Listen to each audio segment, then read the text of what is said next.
Yeah, so let's talk about another idea here. One that you like to live by is that rent is due every day. Just And paid it. I wanted to get your thoughts on that because that could mean a lot of different things. So it's kind of largely speaking, what does that mean? And then what is the day or scenario that tests that idea the most?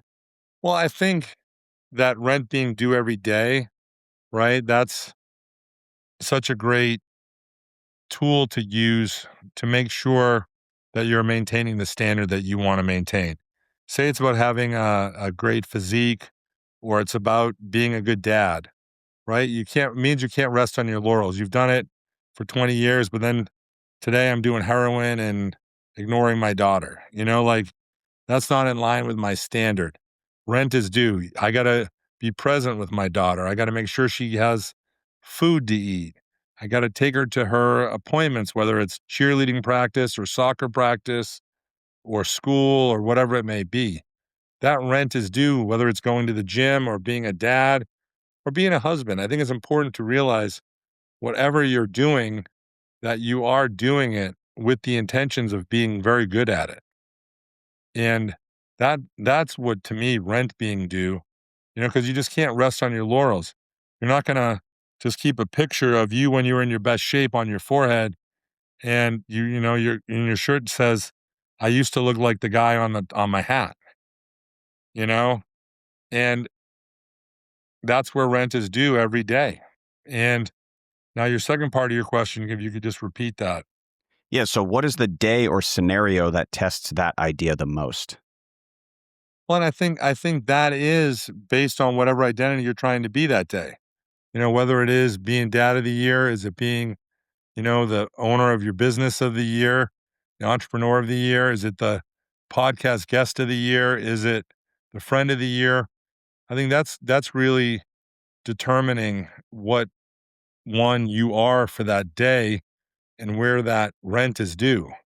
I think that being present, if I'm a podcast ghost, but I'm like looking at my phone or checking emails and I'm turning black and I'm wavering on what I'm talking about because I'm not present. I'm in the future or I'm in the past or I'm distracted.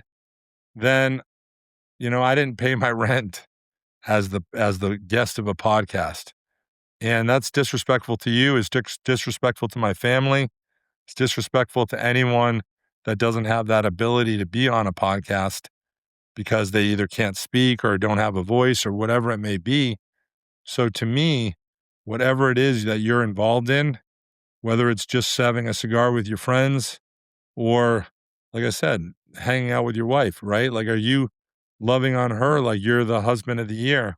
Or is it just you're in a rut and so you sit on different parts of the couch and you don't snuggle and you don't let her know how amazing she is, And I think all of that, depending on whatever it is that was important in that moment, is what you should be doing at the standard that you would like to do it at.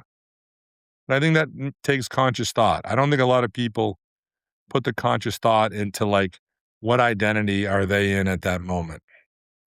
Yeah, I think you hit the nail on the head there once again with the idea of being present. And one of the ideologies that I've been living by recently is I go to yoga pretty frequently, and yoga is a very spiritual mindfulness type practice. And I like going to yoga for a number of different reasons. But one of the things that I like is that the instructors frequently have like a weekly thought or a weekly like quote from one of the Stoics or one of the philosophers or something, just to get you thinking about something. And one that really stuck with me recently, I heard this one a few weeks ago, was wherever you are, be there completely. And so that could be physically, it could be mentally, it could be where you are in a relationship, it could be where you are in business. But so many people are stuck in the past, thinking about things that happened or having fear or anxiety or thoughts about what's going to happen in the future. And so few people are just really present right now with who they are, with what they're doing. And so I think that really ties into your idea of rent is due every day. Like, we need to be present every day. We need to be paying attention and, here in the moment every day for our relationships, for our business, for our podcast, for our friends, for our workout, for our diet, in order to maximize those things.